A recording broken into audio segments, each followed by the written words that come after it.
पूरे दुनिया में जहां पर भी अच्छी शिक्षा व्यवस्था बनी, वहां का मूल मंत्र यह है कि स्कूल, हर बच्चे तक स्कूल पहुंचाने के बजाय अच्छे स्कूल में बच्चों को पहुंचाया जाए। यहाँ जो बिहार में शिक्षा नीति है, ये समता मूलक शिक्षा नीति के नाम पर हर गांव में, हर पंचायत में 4 गो 5 गो विद्यालय खोल दिया। कि सामूहिक प्रयास का मतलब क्या? सामूहिक प्रयास लोकतंत्र की सोच का द्योतक है।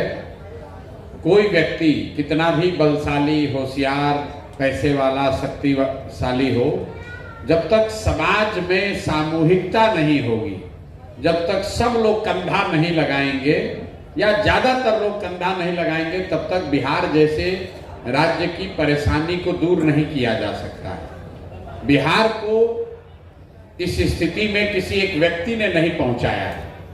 कोई एक दल, कोई एक जाति, कोई एक नेता नहीं है जिसने बिहार को बर्बाद किया है। इसको लंबे समय में, पिछले 40-50 साल में कई नेताओं की गलती की वजह से, कई पार्टियों की गलती से, और उन सबसे बढ़कर उन नेताओं को चुनने वाले हम आप जैसे लोगों की गलती की वजह से आज हम लोग गर्त में गिरे हैं।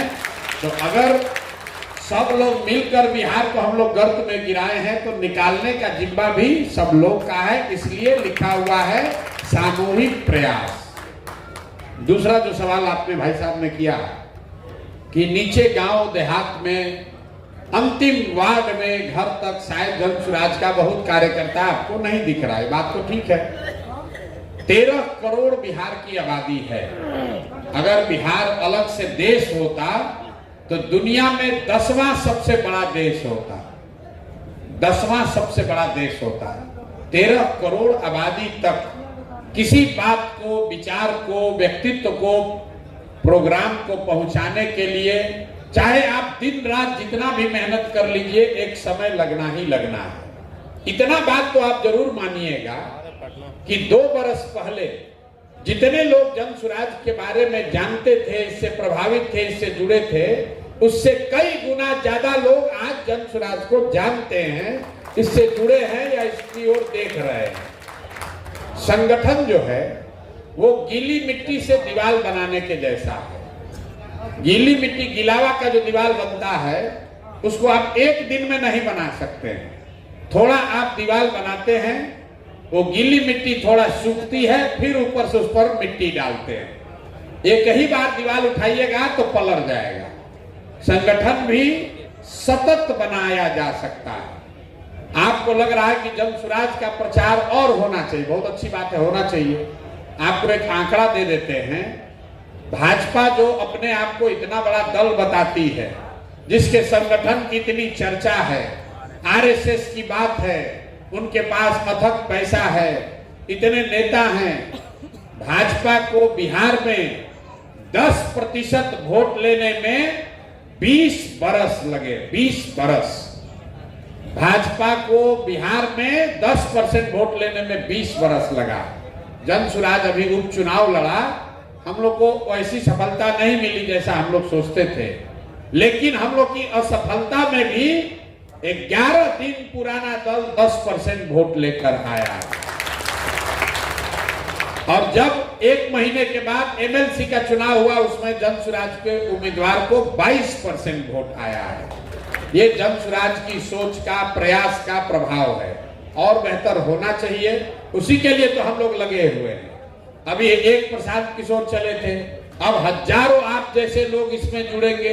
आज की इस बैठक के बाद आप जाइएगा, आप भी अपने गली मोहल्ला में 10 आदमी को जोड़िएगा, तभी तो उससे बात बढ़ेगी।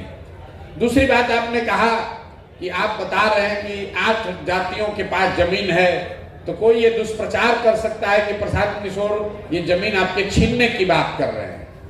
2 बात है। एक तो जब मैंने ये अभियान शुरू किया तो मैंने अपने आप से ये संकल्प किया है कि चाहे कुछ भी हो जाए, जो मेरी समझ से गलत है उसको गलत ही बोलेंगे। जैसे बिहार में शराबबंदी, बहुत सारे लोग प्राइवेटली कहते हैं कि शराबबंदी हटना चाहिए, लेकिन पब्लिक में नहीं कहता है कि महिला नाराज हो जाएगी। लेकिन हम लोग दावा करके सामने ठोक कर कह रहे हैं कि शराबबंदी समाज के हक में नहीं है, क्योंकि शराबबंदी यहाँ ना लागू है ना लागू किया जा सकता है। जो भूमि की बात है, आप पहले व्यक्ति नहीं है। बहुत लोगों ने कहा कि भूमि सुधार की आप बात कर रहे हैं तो जिन समाज के वर्गों के पास जमीन है वो आपसे नाराज होगा।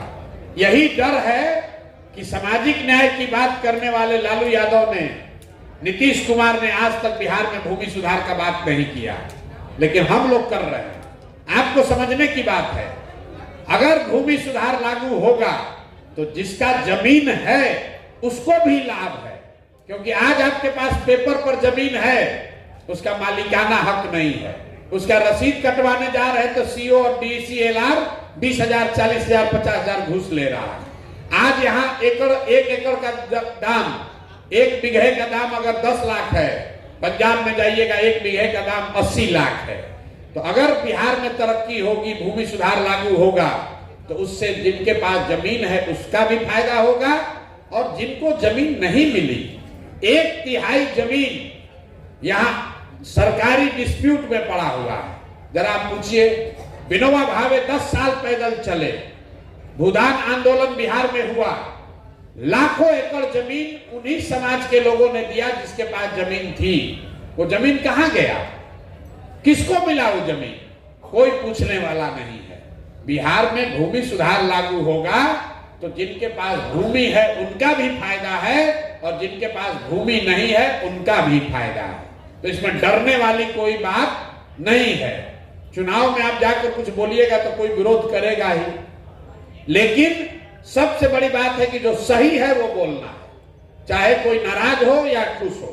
और दूसरी बात कि जो नाराज हो रहा है उसको समझाने की बात है कि तुम्हारा इसमें फायदा है, तुम्हारा इसमें नुकसान नहीं है। शराबबंदी हटने से महिलाओं का फायदा है, उनका कोई नुकसान नहीं है, क्योंकि उनके घर के लड़के आज भी शराब तो पी ही रहे हैं। जो 100 रुपया का शराब था वो 400 रुपया में पी रहा है, और जहरीली शराब पी रहा है, उससे उसका लीवर खराब हो रहा है, जहरीली शराब पीने से उसका मृत्यु हो रहा है। अब कोई उससे फायदा नहीं है। शराबबंदी का नाम लिया, शराब का दुकान बंद हो गया, होम डिलीवरी चालू हो गया। ऐसे शराबबंदी का क्या फायदा है? तो इसको डट कर जनसुराज खरी खरी बात बोले। जनसुराज में जो लोग जुड़े हैं उनको मालूम है कि प्रशांत किशोर एकदम खरी बात, जनसुराज खरी बात कह रहा है, बिना लाग लपेट के बोल रहा है। कोई लल्लो चप्पो वाली बात नहीं है। ठीक लगे तो मानो, और न ठीक लगे तो जैसे जिंदगी बीत रहा है वैसे बिताओ। आपने पूछा शिक्षा को कैसे सुधारिएगा, तो लंबी चर्चा है, लेकिन 1-2 मिनट में आपको बताते हैं कि शिक्षा को लेकर जनसुराज की क्या सोच है। पूरे दुनिया में जहां पर भी अच्छी शिक्षा व्यवस्था बनी, वहां का मूल मंत्र यह है कि स्कूल, हर बच्चे तक स्कूल पहुंचाने के बजाय अच्छे स्कूल में बच्चों को पहुंचाया जाए। यहाँ जो बिहार में शिक्षा नीति है, ये समता मूलक शिक्षा नीति के नाम पर हर गांव में, हर पंचायत में 4 गो 5 गो विद्यालय खोल दिया। विद्यालय नहीं खुला, विद्यालय के नाम पर बिल्डिंग बना दिया। तो नतीजा क्या है? जहां बिल्डिंग है, गुलाबी रंग का रंगा हुआ है, वहां पढ़ाने वाला शिक्षक नहीं है।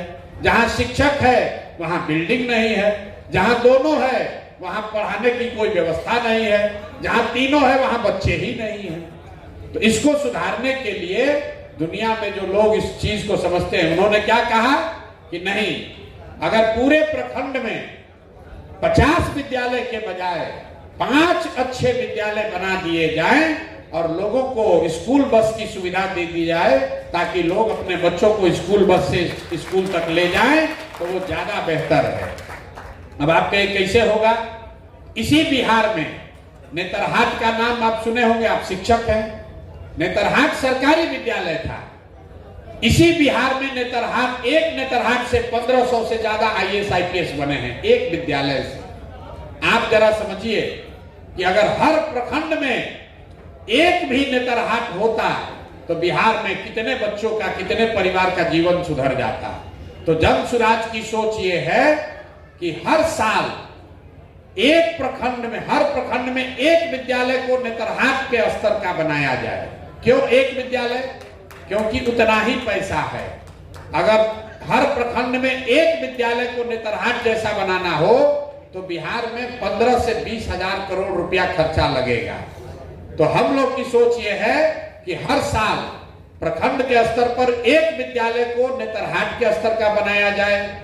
तब और जब तक दूसरे बच्चे कहाँ जाएंगे, तो घोषणा की गई कि जब तक सरकारी विद्यालय नहीं सुधरेगा तब तक आप अपने बच्चे को प्राइवेट स्कूल में भेजिए, उसका फीस सरकार की ओर से दिया जाएगा।